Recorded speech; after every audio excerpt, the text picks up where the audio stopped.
listening to Somos Hollywood, a podcast where Latinos in film and TV talk about their recent projects and the ongoing fight for more inclusion in the industry. I mean, we're already here, and we're not going anywhere. So yeah, apúrense. We are ready. We are talented. We are Hollywood. Somos Hollywood. Hey y'all, how's it going? Coffee. Hi, how are you? Doing well. Thank you for taking the time. Thank you. Amazing, thank you. Hey, so y'all, before we get into the film, Luna, I'm speaking to you from San Antonio, Texas, where I know your mom, Angelina, is originally from. I know you were born Yes. in Los Angeles, but do you still have any family ties to San Antonio today? Ooh, actually, I don't know if I have any family in San Antonio at the moment, but I have a lot of family that are in Fort Worth.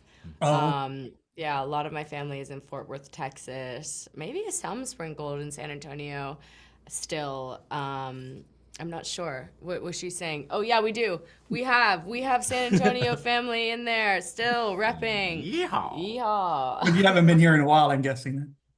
I have not been to San Antonio in a minute, no. But the last time I was there, I did a good old trip to the Alamo. Okay. Well, tell your mom if she's there that I slipped into her DMs this week because I want to know more about her Oh, time here, like where she went to school, if she performed music here and things like that. But that's she definitely yeah, she was born in San Antonio, but she wasn't raised there because she was right, an army brat, so she right. hopped around a little bit. But yeah, she's definitely born and raised there. Very cool. So let's talk about Jurassic Park Rebirth. David, this is the seventh film in the franchise, of course. With that much cinematic history, how do you confront the new film as a new addition? Yeah, I think it's a good question. I think it's important to not really think about it too much, to be honest with you. I think if I were to ever focus too much on like how grand the scale was and how huge the universe that we were entering It'd be is, then freaky. yeah, I wouldn't able to perform, I don't Yeah. think. So I think it was just about, putting all my attention on this plot, on the characters, on just how terrifying the dinosaurs were, and just keeping it simple. We've been talking about all day how like a lot of it felt like an independent film, even though it had this huge budget. It was just, it was, It was very real, very yeah, raw, especially like being in all of those real locations. It just brought such a big sense of just like realism, and like it just made the whole thing so much grander and just so much more real. It was really, really amazing, yeah. Yeah, I was looking at the other films. Of course, I've seen them all, especially the first one, which is just still my favorite. I haven't seen Rebirth yet, but the other Latinos that have been featured in this franchise until now are the Costa Ricans who are eaten in the original movie. So, Ah, and I think the first guy that's eaten in Jurassic World was also Latino, if I'm not mistaken. What did you think when you saw that part of this news story focuses on a Latino family, which we've never seen before in this franchise? I think it's, obviously so important. I also think what was so beautiful about it was that obviously they are Hispanic, but that's not their whole story. You know what I yeah, mean? Like, so true. they're at the end of the day just a family. So true. And it's good to have that representation. Of course, I think it's so important, but I also think it's important that that is not the crux of their whole story because, They're they're people, they're people. normal people, Yeah, just like everyone else. yeah. And I think it's so important, like David said, to see representation on film and TV. The the massive demographic of Latinos that are movie lovers, and seriously, like that go to the cinema. It's like more than 50% of like the people that are going to go watch these movies, and I think it's just so amazing for like young little kids to see that representation on screen and to know that they have the same amount of opportunity as we do. Yeah. So it's really Because really you both really are important. young Latinos in this industry, do you see that there's still room to grow in terms of the roles that Latinos are getting? I mean, whenever they do that study, I think it's the Annenberg Foundation, every year it's showing 4 to 5% of speaking roles are going to Latinos, which is basically nothing. I mean, maybe 10 years ago it was 2 to 3%, now it's 4 to 5. So I guess it's going in the right way, but not really. I mean, yeah, it's still so minuscule. It's not the representation that we deserve. Yeah, I will say that. I think that the people that are in the industry right now that do have a voice and are out there are doing what they can to, make sure that, we're like we are the culture, you know, like we are the people who are here to like represent not only just like us, but like, you know, we have to like get out there and not only just have like actors representing, stylists, cinematographers, first ADs, you know, crafty. We have everyone should just be involved in every way that they can, you know, and showing that representation that it's like it's not like we are nothing, like we are something, you know? Totally. Period. Yeah, I think like just to add on, I think there's always room to grow. Totally. And I think Rebirth is like a really, really great step in the right direction for it because even with, I mean, Manuel just has such a like large Mexican audience, and I know they've been so excited. He went to like the premiere in Mexico City, I think, and they ate that up. So I think I'm really proud of being a part of that. For sure. Yeah. Yeah, you can't forget these dinosaurs are Latino. They were raised in Costa Rica, so there you go. True that. Yeah, there you go. Isla Nublada. Now, David, you and Luna play a couple in the film. So what was your experience like working alongside her? And now's your chance to brag on her a little bit.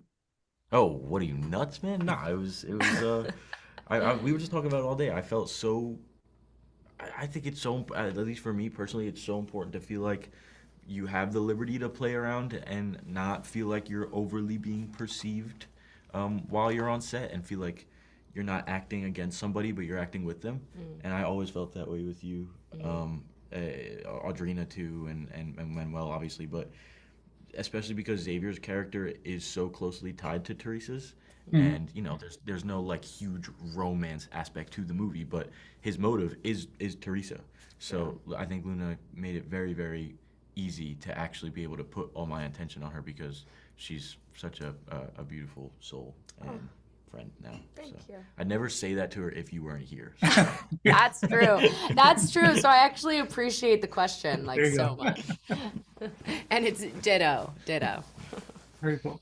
Luna, in a past interview, you named Steven Spielberg as someone on your dream list of directors that you'd like to work with. He, of course, is an executive producer on this film. Did you finally get a chance to meet him in this time around, or not yet?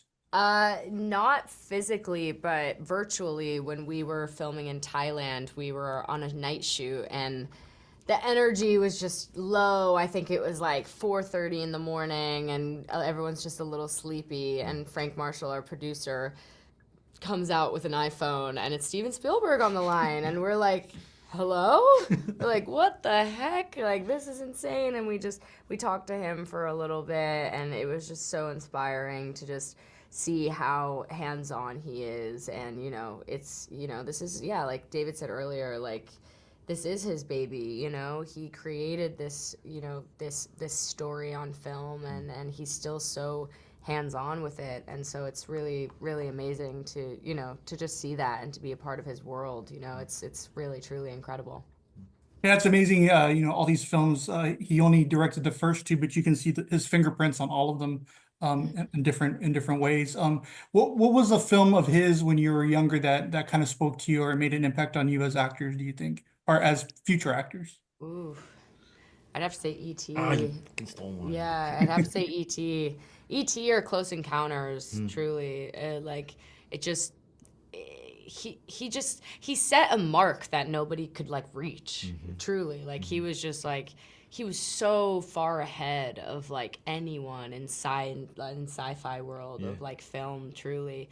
Besides, like, you know, seeing, like, 2001 Space Odyssey by Kubrick, like, you know, after that, it was just, like, Spielberg's world of like science fiction and fantastical worlds. And honestly, it's like he still is doing that. But like watching E.T. for the first time and like seeing just like these young kids like act and like just have such raw, true emotion, like he just brings those people to life, and like he brings these fantastical like stories to life. It's so amazing. He's still doing it. Totally, you know, man. it's incredible. I think all of his movies. I watched Temple of Doom. I think that might have been like the first Spielberg movie I saw when I was a kid. So good. And it's just teeming with like life and creativity and wonder. All of his movies. E.T. is also like a favorite of mine. Yeah. Even his West Side Story that he did, I thought was like just so playful, and it's like why I want to do what He's we amazing did, at bringing a story to life. Yeah. Truly. Absolutely. Like an amazing storyteller. Yeah. Like, yeah. 100%. Yeah, I think about it all the time when, I was born 3 years after Close Encounters came out. So I will never get that experience of watching that movie opening weekend, in 1977. But I did get the experience of watching, Jurassic Park, the original opening weekend when Laura Dern sees the dinosaurs for the first time and that feeling. Do you ever think about things like that? Like y'all are young, so you haven't gotten an opportunity. I think you're you're 2001, right? Luna, you're born in 2001, somewhere around there. So I'm you didn't get 2001. the opportunity to see that. Does that make you like, oh, I wish I was, I don't know, how does that make you feel like when you don't get that opportunity, or do you think about that at all? I mean, in regards to what, Jurassic Park or film in general? Just film in general, yeah. I mean, I there's, would disagree. I've seen so many incredible movies in the and cinema that have just blown my mind away. Genuinely, like I mean it's countless. I think for me, like watching Interstellar for the first time, watching Inception for the first time, watching these like grand movies that changed the test of time for technology and cinema. That's like in awe of itself, like you have your Jurassic Parks, you have your like Steven Spielberg classics, but then when like CGI and like all these digital cameras got into play, it was a different beast. So like for me, going to the theater and watching Interstellar and watching Inception and watching all of these movies that just like genuinely changed new cinema. Mhm. I'll never forget watching those ever in my life, nor will I ever forget watching on a VHS at home in my living room, watching Jurassic or ET or Close Encounters or any of the classics. But I think right now, especially, like, there is so much going on in film that are standing the test of time, truly. Like, even with like Dune and like stuff like that, it's like those are shots in cinema that nobody has seen ever. So it's like being able for me and my generation to say, yeah, I went to opening weekend of Dune or I went to opening weekend of Jurassic World Rebirth, and you still have those like you still have those chills, you have those like emotions and interactions. That's the most beautiful thing about cinema. Truly, is that it'll never change. It'll never change watching a movie and feeling that exit from reality. It's never going to change. Great answer. Hey, so if you look back at some of the earlier work that you've done, how does a blockbuster like Rebirth compare creatively to the work on, like maybe Luna on a character-driven series like Manifest? Like how when you look at both of them and you're like, oh, this is the way that we worked on each of them. What's the big difference? Hmm. I mean, entirely. I mean, when you do TV and when you do, when you do film, it's completely different. But I think that, but also there's so many similarities as well. It's like there's you're working in like a family ensemble aspect, which is the same for how it was for Manifest, how it is for this. It's any job that you get and any opportunity where you get to be just surrounded by such hardworking people and such masters at their craft, you're just for me personally, like I'm just excited to be there. I'm just excited to be in the circle, to be able to have the opportunity to be in the conversation is truly like it's like a pinch me moment. So I any project that I've done thus far with but just having the blessing of working with such incredible ensemble casts, I've been able to learn from so many people. It's been Yeah. really really incredible. I'll make this my last question. And I was just wondering, we talked a little bit about representation before, but how do you think Hollywood can better support your generation to showcase like nuanced Latino stories, beyond the surface level representation? I'm sure that there's things that have come across your desk that you've said no to just because it doesn't feel right in terms of the way that they want to represent Latinos. But what would you say to that? Like, what could Hollywood do for you guys? I think that, I think like we were talking about, representation is a beautiful thing, but I think it needs to be honest, and I think it can't just be for the sake of representation, Yeah. And just having like a token Latino Because character in a forced movie. representation is actually worse. It's worse, I agree. Yeah. And it creates like even more false narratives for Latino communities. So yeah, I no, will I say think now though, it's amazing that like you don't have your like you're Latino, like it's like just your maid or your gardener Yeah, or like a your drug dealer or like the almost. drug Yeah, yeah, dealer or nah. like anything like that, because it's just Absolutely. like that is such a box that's Yeah. just so unrealistic, and Yeah. it's just so insane, you know. So now it's like it's so special when you're able to, you know, see the representation that is actually, you know, that's our worth. You know, that's what we're meant to be doing. And I think David said something so important at the beginning, where it's just like, yes, we are Latinos. Like, this is people we are people that are, you know, showing representation in this film. Proud of our culture. But it's not anything that's shoved in your face. Yeah. It's not something that's just like, okay, well, let's talk about it. Like, you know, it's just like, no, like, we're a family. Yeah. That's what's happening. Yeah. And we don't even need to say anything else Totally. about that. Yeah. like that's it. You know, I it's think like if the constant is honesty when it comes to like writing these stories and in their performances, I think that is the most important thing when it comes to Hispanic representation. So, and I just hope that keeps happening. yeah. And like I said before, to kind of answer your question, it's just like continue showing representation where representation is needed.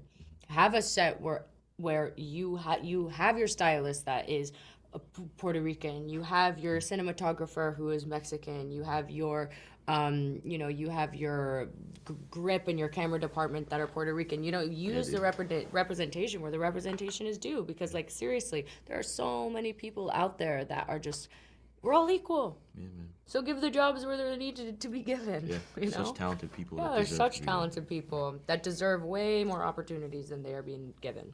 Truly. Hey, Luna, David, thank you so much for taking the time, and congratulations on the new film.